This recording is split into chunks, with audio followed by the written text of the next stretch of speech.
The first Disney Dreamlight Valley expansion, A Rift in Time, is out now, and most of us haven't had this many quests since the base game first came out over a year ago. At the moment, we can play part 1 of the DLC, with parts 2 and 3 coming in spring and summer 2024. I've got some quickfire tips to help you get the most out of part 1. When you get to Eternity Isle, you will have one very small storage chest waiting for you, but it doesn't hold much, so craft more chests as soon as possible. Anything you do in Eternity Isle contributes to the Star Pass, so be sure to keep checking to see if you've completed any tasks, so that you can collect the rewards and get new tasks. If you still need to level up a base game character, you can bring them with you to Eternity Isle to collect XP as you play. Also, it's just fun to have Jack Skellington follow you around. A few tips for using your hourglass. First, keep looking for treasure with the hourglass until you get a message saying there is no more treasure in the area. Then move on to the next area. By the time you've searched every area, there will be new treasures in the areas you searched first, so you can circle back to where you started and do it all again. You can also use your hourglass to find mist in Dreamlight Valley or in any character realm. Go to these big glowing orbs and use your hourglass to make a temporary time rift appear. This is called time bending and gives you more treasure to find, but you have to be quick. I've been able to find 3 or 4 items per orb. If you get bored of time bending on Eternity Isle, you can also do it in Dreamlight Valley. Upgrading your hourglass unlocks more figurines for Scramble Coin, but it does take quite a bit of mist, so I recommend doing this after you've completed the main story quests. It's also worth noting that these characters come in the form of blueprints, so you will have to gather materials and craft them.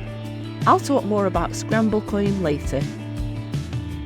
Although using your hourglass to find mist is an option, most of what you'll find will be artifacts, and many of these are only useful to gift or sell.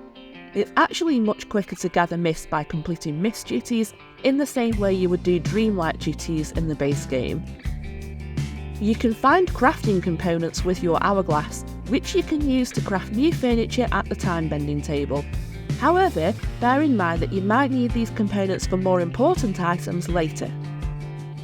Speaking of more important items, if you follow Scrooge McDuck's side quests, he will give you blueprints for ancient machines, including one that gardens for you, but you will have to upgrade your hourglass to make them.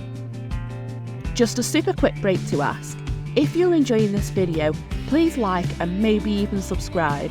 It means the world to me and it helps me grow my channel and my community. Oh, and while we're here, thank you so much for 500 subscribers. I'm over the moon and you're all amazing. Collect rewards for mist duties as you go to maximise your mist.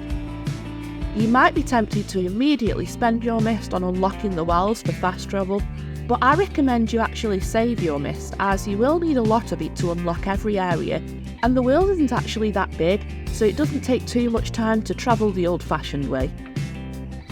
Clearing out the swirly sand thingies and the splinters of fate is a great way to gather mist quickly, and more will appear every day, so it's definitely worth taking the time to do this and stockpile some mist.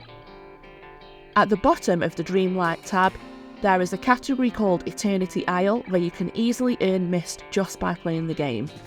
I know this might be obvious to some, but it took me way too long to notice because I assumed everything below mist duties only gave Dreamlight rewards. I don't know if this is a bug, but I also noticed you won't necessarily see a red dot next to the Eternity Isle section if you've completed a task, so it might be worth checking back every so often. Later in the main story, there will come a time where you have to give a certain character some time to give his head a wobble. I don't know how long this lasts for exactly, but I left it overnight and was then able to continue. I think it's a good idea to let side quests build up and complete some while you wait for Gaston to gather his thoughts. When you first start playing Scramble Coin, it will be difficult to win, but that's because your opponent's figurines probably have better moves than your figurines. You can unlock more figurines by earning ranking points, which you get from playing, so basically, to get better, you just have to keep playing. Although you can play with each villager as many times as you like, you can only earn ranking points from playing with each villager once per day. So if you're looking to unlock more figurines, play once per day with every character. If you see a Scramble Queen board icon above a character's head, it means if you play Scramble Queen with them, you'll get extra friendship rewards. You can even see if a character has this icon in the map. The expansion gives us 3 new critters: monkeys, cobras and capybaras. Monkeys are found in the ancient landing biome, and their favourite food is banana split. To feed a monkey, you'll have to play a game of tag with it until it lets you approach. Cobras are found in the glittering dunes, and their favourite food is eggs. Approaching cobras works in the same way as approaching raccoons in the base game, only move towards them when their head is down. Capybaras are found in the wild tangle, and their favourite food is cabbage. Capybaras are super friendly and will actually just let you walk right up to them and feed them. And seriously, how cute is this? That brings us to the end of our 25 tips, but be sure to add your own tips in the comments and tell me which games you'd like some tips for. Thank you so much for watching, and I'll see you again soon with more cozy games.